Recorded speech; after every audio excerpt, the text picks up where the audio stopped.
Hello aspirants, welcome to my channel UPSC Study and Guidance. So today I am continuing with the economy PYQs of the year 2020.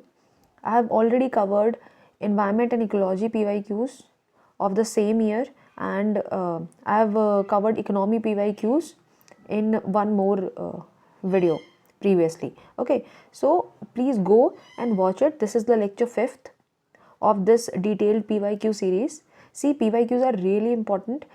You must have seen that many of the topics or many of the themes are picked up from the previous year questions, right? Especially in environment, history, like these, and any of the subject, right so वो themes और वो topics का आपको knowledge अगर नहीं है तो आपके कॉम्पिटिटर को उसका नॉलेज होगा, ठीक है, and this will create a gap between you and your competitor. So please complete it. I am giving you all the details of the questions that are asked in the previous years. So please complete it through my video, and also please join this Telegram channel because I am going to provide all the PDFs there. Okay, so was this lecture till the end, and you will see that many of the topics are revised here only. Okay, so in the last lecture I have completed some questions. I have told you about demand deposit account, money aggregates, M0, M1, M2, M3, M4, measures of money supply, liquid money, and most liquid and less liquid money, narrow and broad money. Other than that, I explained you monetary policy, expansionary and contractionary monetary policy, CRR, repo rate, SLR, MSF, all these things we have discussed. Other than that, I have discussed with you DCCBs, right, and interest coverage ratio, why it is beneficial, right. Other than that, debt financing and public and private debt. So these all things I have covered in the last video. So please go and watch it. Moving forward, which of the following phrases defines the nature of the term? There is a term, okay. Nature of the hundi, generally referred to it in the sources of the post Harsha period. See, you can pick this question from history, but the meaning of the hundi is a bill of exchange, right? So that is why it is written in economics part. So it is a term based question. Maybe you will get it in some history NCRT, but the meaning of this term hundi is a bill of exchange. So इसमें कुछ ज़्यादा जानने का नहीं है, ठीक है. What is hundi? Hundi is a bill of exchange. With reference to Indian economy, consider the following statements. First statement is commercial paper is a short-term unsecured promissory note. Okay. Second is certificate of deposit is a long-term instrument issued by the Reserve Bank of India to a corporation. अब see, certificate of deposit long term instruments नहीं है, ठीक है, तो आप to हटा दो इस तरीके से, ठीक है. थर्ड स्टेटमेंट है call money is a short term finance used for interbank transactions. बिल्कुल, call money short term finance है, इंटरबैंक ट्रांजैक्शंस के लिए यूज होता है, ठीक है. Zero coupon bonds are interest bearing short term bonds issued by the scheduled commercial bank to corporations. See, zero coupon bonds are not interest bearing bonds. What are zero coupon bonds? They are issued on a deep discount to their face value, right? And when these bonds get matured, they will get purchased back on their face value.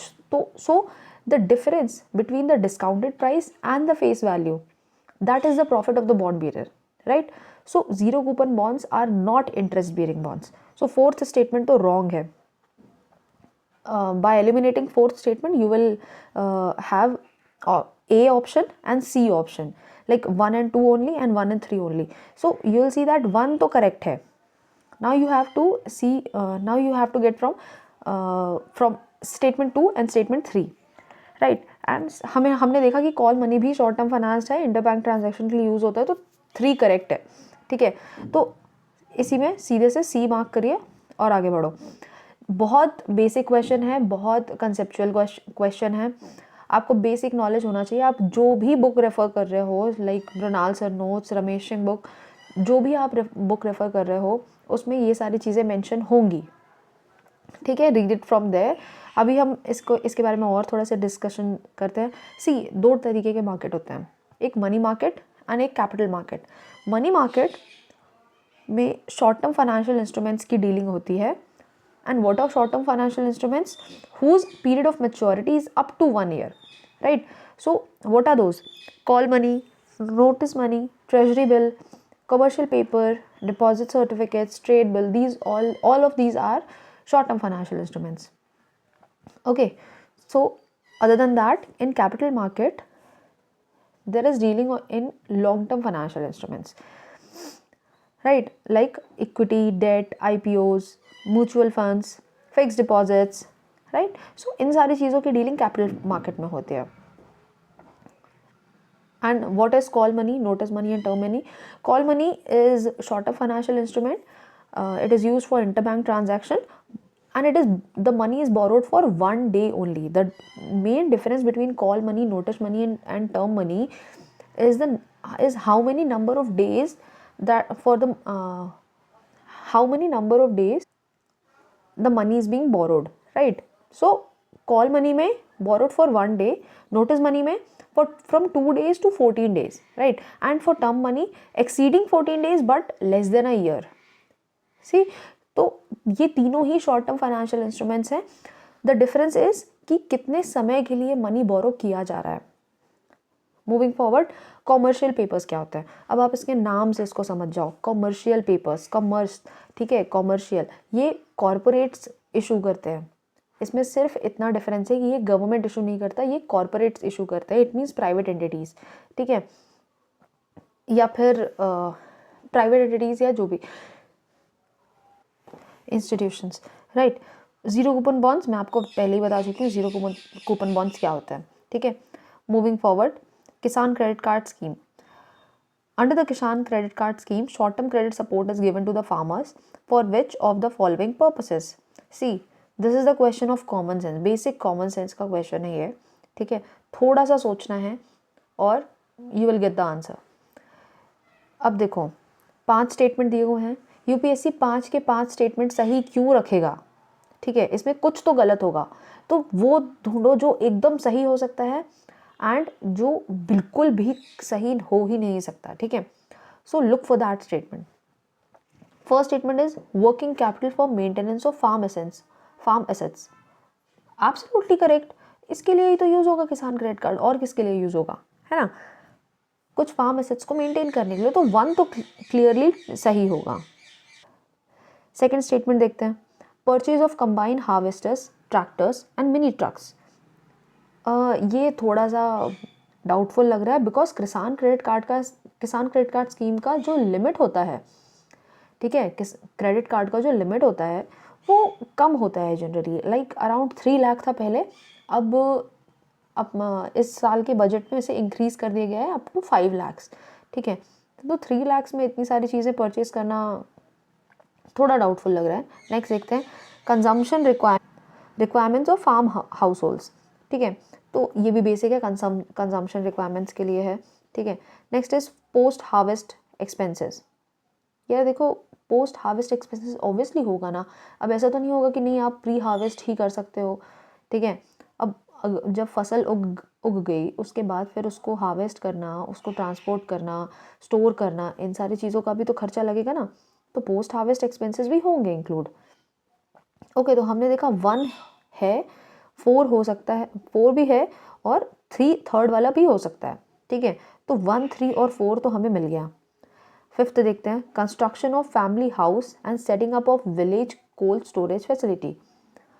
यार देखो, ये जो किसान credit card है ये mainly farm assets के लिए and productivity increase करने के लिए जो एसेट्स यूज़ होते हैं उनके लिए यूज़ होता है, ठीक है. जिससे फार्मर्स को ड्यूरिंग हार्वेस्ट, पोस्ट हार्वेस्ट में and during the growing season ये इनको इश्यूज फेस ना हो, ठीक है. तो फिफ्थ स्टेटमेंट थोड़ा आउट ऑफ द कंटेक्स्ट लग रहा है, ठीक है. अभी हमने देखा कि 1, 3 और 4 हो सकता है. ऑप्शंस में देखा 1, 3 एंड 4 ओनली बी में है, बी मार्क करो, आगे बढ़ो. तो देखा आपने, थोड़ा कॉमन सेंस, ठीक है. अब अब आप ये भी देखो कि वन, अगर आपको सिर्फ ये भी पता है कि 1 और 4 तो हो सकता है, ठीक है, कि फार्म एसेट्स को मेंटेन करने के लिए और पोस्ट हार्वेस्ट एक्सपेंसेस, ये दोनों तो होंगे ही। तो अब आप ऑप्शंस में देखो 1 और 4 साथ में कहाँ कहाँ है, सिर्फ बी में और डी में। अब डी में 1 2 3 4 5 सारे हैं। अब यूपीएससी 5 के 5 ऑप्शंस करेक्ट नहीं देता है कभी भी, ठीक है, तो ऑब्वियसली बी मार्क करो, आगे बढ़ो, आंसर सही ही होगा, ठीक है। तो इस तरीके से इन क्वेश्चंस को अप्रोच करना चाहिए। किसान क्रेडिट कार्ड स्कीम, ये अभी भी इस साल भी बहुत न्यूज़ में रही है, बिकॉज बजट में इसका डिस्कशन हुआ है एंड इसका लिमिट इंक्रीज़ किया गया है फ्रॉम 3 लाख टू 5 लाख, तो ये चीज़ आपको पता होना चाहिए।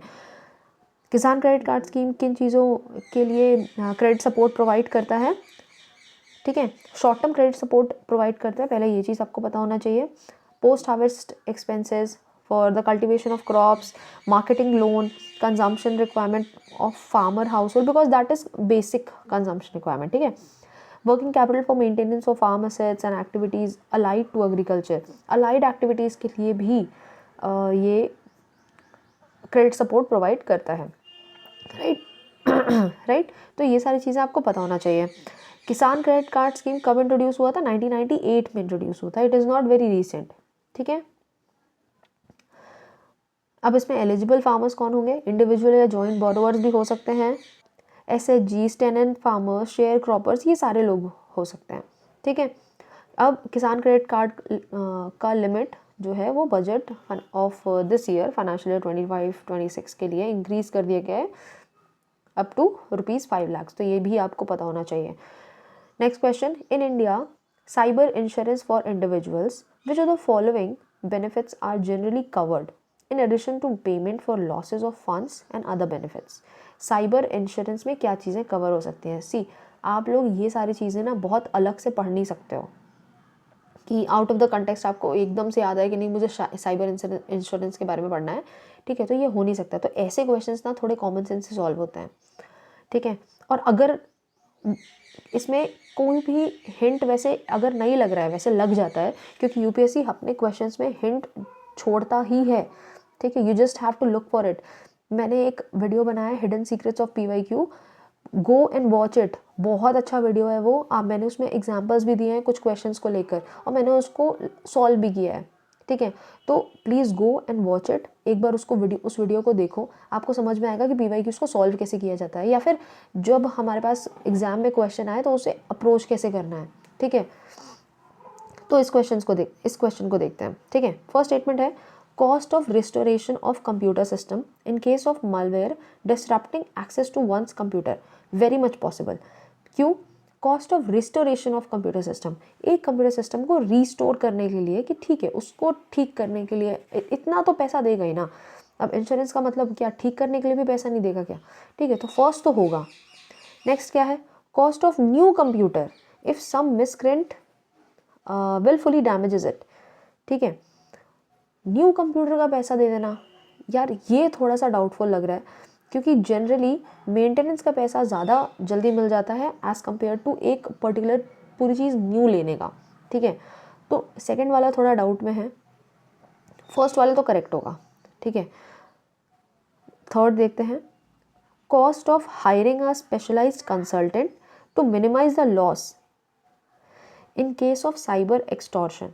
तो साइबर एक्सटॉर्शन के केस में hiring of a specialised consultant, यार ये भी बहुत कॉमन है। अब कंसल्टेंट का पैसा नहीं देंगे अगर इंश्योरेंस, तो फिर वो ठीक कैसे होगा वो कंप्यूटर सिस्टम, ठीक है। And cost of defence in the court of law if any third party files a suit. देखो इसका भी फोर्थ वाला भी इंक्लूड हो सकता है, बिकॉज इंडिया में ये कंसेप्ट है कि जस्टिस सबको मिलना चाहिए, ठीक है। तो जस्टिस के लिए, तो जस्टिस डिलीवरी सिस्टम के लिए तो थोड़ा पैसा मे बी पॉसिबल है, ठीक है। तो हमें कहाँ पे सबसे कम पॉसिबिलिटी दिख रही है, हमें दिख रही है स्टेटमेंट सेकंड में सबसे कम पॉसिबिलिटी दिख रही है। तो अगर आप स्टेटमेंट सेकंड को ही हटा दो, तो आप देखो ए बी सी डी जो आपके पास ऑप्शंस हैं उसमें आप स्टेटमेंट सेकंड को हटा दो तो आपके पास आंसर आ जाता है B, which is correct, which is absolutely correct, ठीक है। तो जिसकी सबसे कम पॉसिबिलिटी है उसको एक बार हटा के देखो कि ये हो सकता है क्या, नहीं ये नहीं लग रहा है, पॉसिबल नहीं लग रहा है, ठीक है, उसको हटा के देखो और आपके पास आंसर आ जाएगा, ठीक है। सो साइबर इंश्योरेंस प्रोवाइड करता है एक coverage against the cyber risk and fraud, ठीक है। इसके जो भी लीगल कॉस्ट हैं, एक्सपेंसेस हैं, मेंटेनेंस है, इन सारी चीज़ों के का एक कवर प्रोवाइड करता है, ठीक है। दैट इज साइबर इंश्योरेंस, ठीक है। Moving forward, along with the budget, the finance minister also places other documents before the parliament, which includes the macroeconomic framework statement. The aforesaid document is presented because this is mandated by.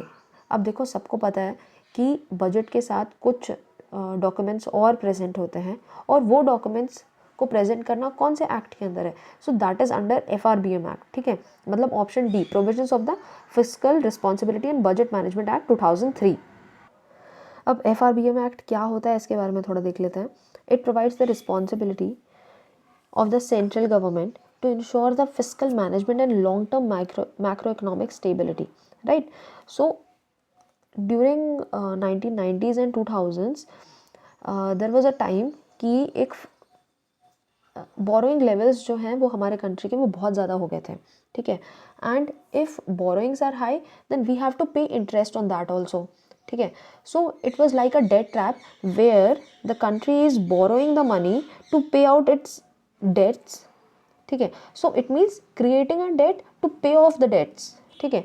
तो इस पूरी situation को कहते हैं debt trap, ठीक है। तो जो हमारा कंट्री था वो डेट ट्रैप में फॉल हो रहा था, ठीक है। तब FRBM एक्ट लाया गया जिसमें सेंट्रल गवर्नमेंट के ऊपर रिस्पॉन्सिबिलिटी दी गई to reduce the revenue deficit, fiscal deficit and other parameters, ठीक है, and to always have a keep a check on that. So FRBM के ऑब्जेक्टिव्स क्या हैं? FRBM एक्ट है that aim to introduce transparency in fiscal management system, and ये सारी चीज़ें आप इसमें से पढ़ सकते हैं। डेट मैनेजमेंट के लिए, फिस्कल डिसिप्लिन को लाने के लिए ये इनके लिए यूज़ हुआ, ठीक है। So along with the annual financial statement, मतलब बजट के साथ और भी जो डॉक्यूमेंट्स हैं वो गवर्नमेंट प्रेजेंट करती है, उनके नाम यहाँ पे हैं। Medium term fiscal policy statement, fiscal policy strategy statement, macro economic framework statement and medium term expenditure framework statement. तो ये सारी चीज़ें आपको पता होना चाहिए। Moving forward, initial FRBM targets क्या थे? जब FRBM एक्ट आया था 2003 में, तब टारगेट्स थे कि हमें उन टारगेट्स को अचीव करना है 2008 एंड 9 तक, ठीक है। वो टारगेट्स क्या थे? रेवेन्यू डेफिसिट को एलिमिनेट करना, ठीक है, कंप्लीटली एलिमिनेट करना रेवेन्यू डेफिसिट को। नेक्स्ट इज फिस्कल डेफिसिट को रिड्यूस करना टू 3% ऑफ द GDP, ठीक है, and by which year? By the year 2009। But these targets are not met, ठीक है। हम ये इन टारगेट्स को पूरा कर ही नहीं पाए। So that is why this act was amended multiple times, ठीक है। अभी लेटेस्ट का क्या फिस्कल डेफिसिट ट्रेंड चल रहा है ये आपको पता होना चाहिए, ठीक है। इकोनॉमिक सर्वे 2024-25 जो अभी इकोनॉमिक सर्वे 31 जनवरी को रिलीज़ हुआ है, according to that fiscal deficit was projected to be 4.8% of the GDP, right. And government का टारगेट है to reduce it to below 4.5% of GDP in the next financial year. It means in the year 2025-26, right? Moving forward, with reference to the international trade of India at present, which of the following statement is correct? See, UPSC ने इस question को drop कर दिया था, ठीक है, लेकिन हम इसमें जो चीज़ें पूछी गई हैं, merchandise exports and imports and trade deficit, ये सारी चीज़ें हम इसको ज़रूर रीड करेंगे, लेकिन हम उसका लेटेस्ट डाटा रीड करेंगे, ठीक है। सो अप्रैल टू दिसंबर 2024 में जो हमारा एक्सपोर्ट्स था, मर्चेंडाइज एंड सर्विसेज दोनों मिलाकर, वो था 602.64 बिलियन US डॉलर्स, ठीक है, एंड विच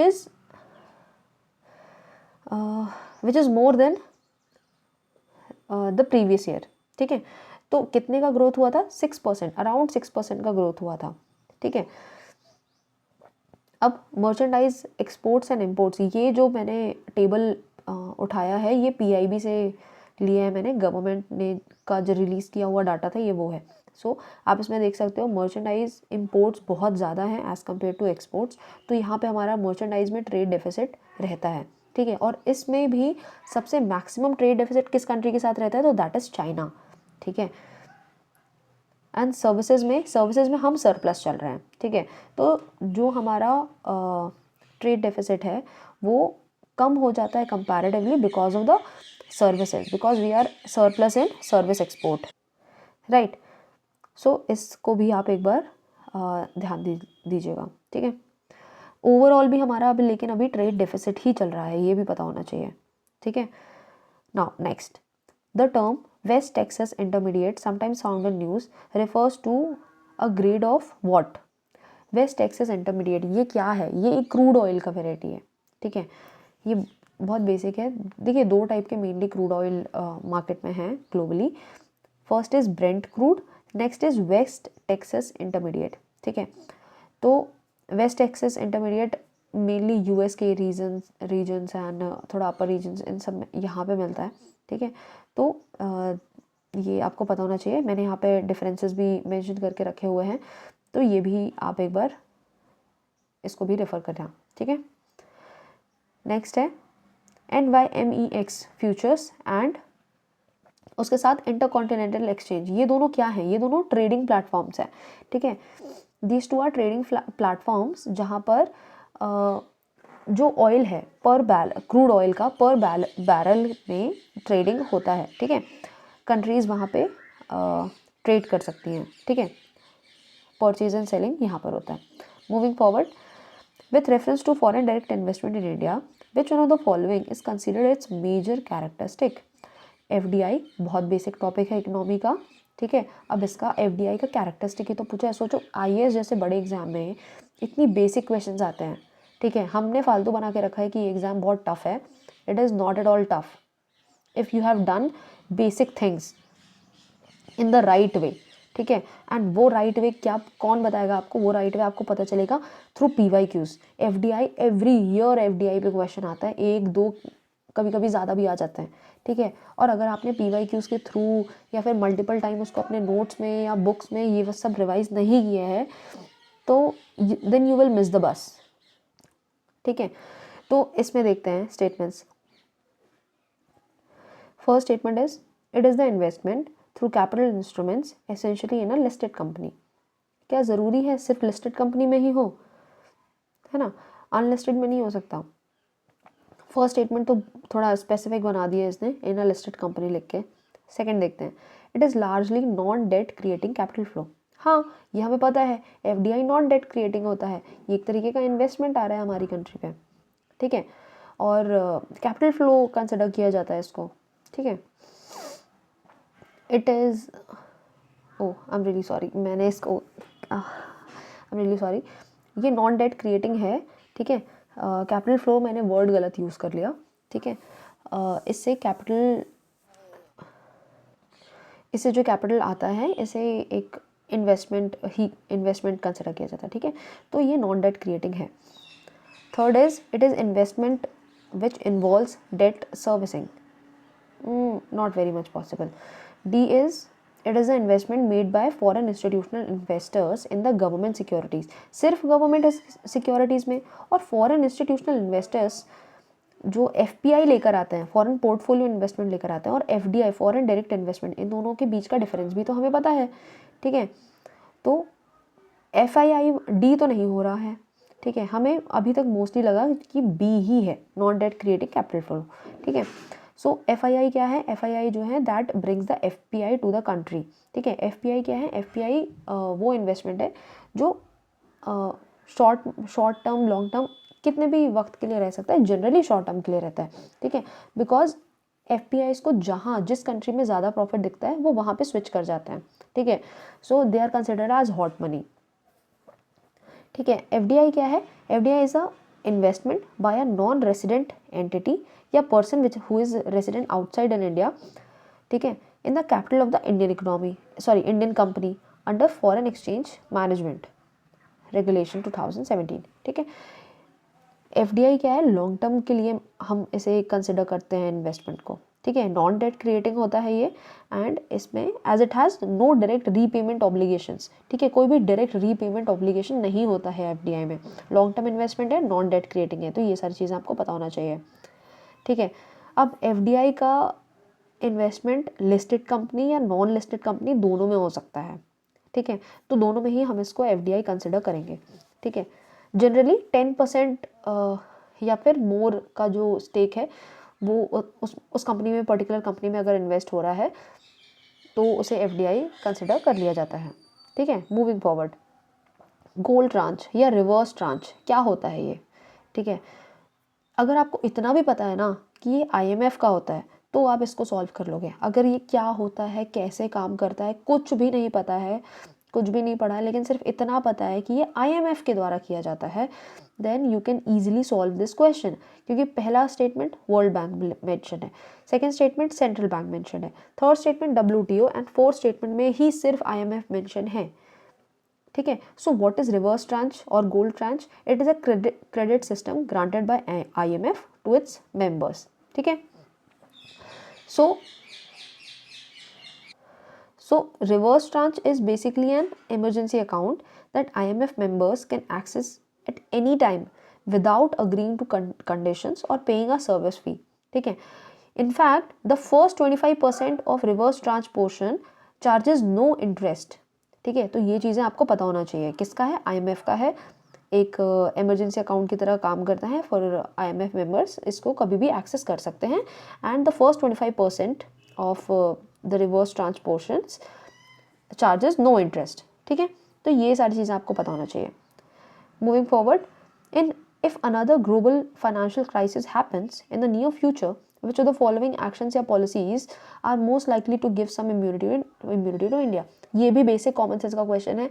या फिर अगर आपको इतना भी पता हो कि अब देखो 2020 में थोड़ा पेंडेमिक की वजह से इकोनॉमी हिल गई थी। ठीक है, ग्लोबली पूरा इम्पैक्ट हुआ था।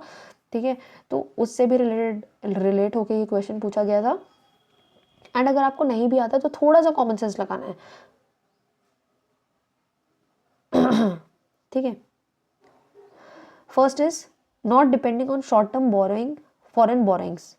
Possible, short term foreign borrowings में अगर डिपेंड रहेंगे तो हमें शॉर्ट टर्म में उसे रिटर्न भी करना पड़ेगा। ठीक है, तो 1 तो हो सकता है। Second is opening up to more foreign banks. यार ये क्यों होगा? मुझे आप एक बात बताइए, क्राइसिस आता है, ग्लोबल फाइनेंशियल क्राइसिस है, तो सबसे पहले क्या होता है? सबसे पहले NPA इंक्रीज होता है बैंक्स का, है ना। अब अगर बैंक्स का NPA ज़्यादा बढ़ रहा है और हमने अगर फॉरेन बैंक्स और ओपन कर दिए, ठीक है, तो ये तो एक बहुत बड़ा रिस्क हो जाएगा ना कंट्री के लिए। तो सेकेंड वाला तो पॉसिबल नहीं लग रहा है। थर्ड क्या है? Maintaining full capital account convertibility. अरे भाई, फुल कैपिटल अकाउंट कन्वर्टेबिलिटी हम अभी नॉर्मल सिचुएशंस में भी नहीं कंसिडर कर रहे हैं, तो क्राइसिस में क्यों कंसिडर करेंगे, है ना। तो थर्ड वाला तो नहीं ही होगा। 1 होगा एब्सोल्युटली, थर्ड नहीं होगा, और सेकंड भी बहुत रिस्की है, तो इसका आंसर हो जाएगा 1 ओनली। अब कैपिटल अकाउंट कन्वर्टेबिलिटी क्या होता है? मतलब no restrictions on the amount that you can convert into foreign currency. ठीक है, तो फाइनेंशियल क्राइसिस के टाइम पे कैपिटल अकाउंट कन्वर्टेबिलिटी को 100% ओपन कर देना, that will be a huge mistake. ठीक है, एंड फॉरेन बैंक्स को ओपन करना, मैंने आपको बताया NPA बर्डन बहुत बढ़ जाएगा बैंक्स का। ठीक है, तो उस समय पे अगर हम more and more foreign banks open करेंगे then that will be a huge risk. ठीक है, also India should not depend on short term borrowings, ये भी मैंने आपको बताया क्यों। ठीक है, बिकॉज शॉर्ट टर्म बोरोइंग्स करेंगे देन फिर हमें इंटरेस्ट पे ऑफ करना पड़ेगा इन शॉर्ट टर्म, तो ये हमारे लिए बहुत रिस्की हो सकता है। ठीक है, तो सिर्फ 1 वाला सही है एंड 2 and 3 सही नहीं है, तो इसका आंसर होगा 1 only. Okay, so we have completed many of the questions of the economy economy PYQs of the year 2020. So I have also provide you many of the details of this. ठीक है, तो आपने देखा कि हमने एक साथ क्वेश्चंस तो डिस्कस किया, क्वेश्चन को सॉल्व करने के तरीके भी डिस्कस किए, उसके साथ हमने कितने सारे टॉपिक्स डिस्कस कर लिए। ठीक है, money market, capital market, zero coupon bonds, commercial paper, call money, notice money, term money. ठीक है, किसान क्रेडिट कार्ड के बारे में हमने पढ़ लिया जो अभी बहुत रिसेंटली न्यूज़ में चल रहा है। साइबर इंश्योरेंस पढ़ लिया, FRBM एक्ट हमने पूरा पढ़ लिया, नीड क्या थी, ऑब्जेक्टिव क्या है, कौन से स्टेटमेंट्स बजट के साथ रिलीज होते हैं, इनिशियली क्या टारगेट्स थे, फिर उसके बाद अभी लेटेस्ट फिस्कल डेफिसिट क्या चल रहा हुआ है। ठीक है, merchandise trade, service trade, total जो हमारा ट्रेड डेफिसिट चल रहा है वो हमने देख लिया, Brent crude and West Texas intermediate, ये सब भी देख लिया हमने ये भी देख लिया कि इनकी ट्रेडिंग कहाँ पर होती है। ठीक है, उसके बाद हमने FDI FII ये भी देखा, रिवर्स ट्रांच देखा, ठीक है, एंड कैपिटल अकाउंट कन्वर्टेबिलिटी और ग्लोबल क्राइसिस के टाइम पे क्या चीज़ें करनी चाहिए ये भी हमने देखा। तो इतनी सारी चीज़ें हमने कवर कर ली विथ PYQs, ठीक है। तो एक तरीके से आपका इकोनॉमी के इतने सारे टॉपिक्स रिवाइज हो गए, ठीक है। तो आप ये वीडियो को कंप्लीट देखिए और इसके अलावा जो मैंने और भी वीडियोस मेरे चैनल में अवेलेबल हैं वो भी आप उसको देखिए, एंड प्लीज़ सब्सक्राइब, जिससे आपको आगे आने वाले वीडियोस के बारे में टाइमली इन्फॉर्मेशन मिल जाए, because prelims is not far, ठीक है। अगर आपको सच में प्रीलिम्स क्लियर करना है ना तो ये वीडियोस को ज़रूर देखिए, ठीक है, and also make notes out of it. And अगर आपको नोट्स नहीं बनाने हैं then join this Telegram channel, ठीक है। इस टेलीग्राम चैनल को ज्वाइन करिए, UPSC स्टडी एंड गाइडेंस, ठीक है। तो वहाँ पर आपको सारे PDFs एंड सारी चीज़ें मिल जाएंगी, ठीक है। ओके, सो अगले लेक्चर्स में मिलते हैं। Okay, bye, and study hard, right.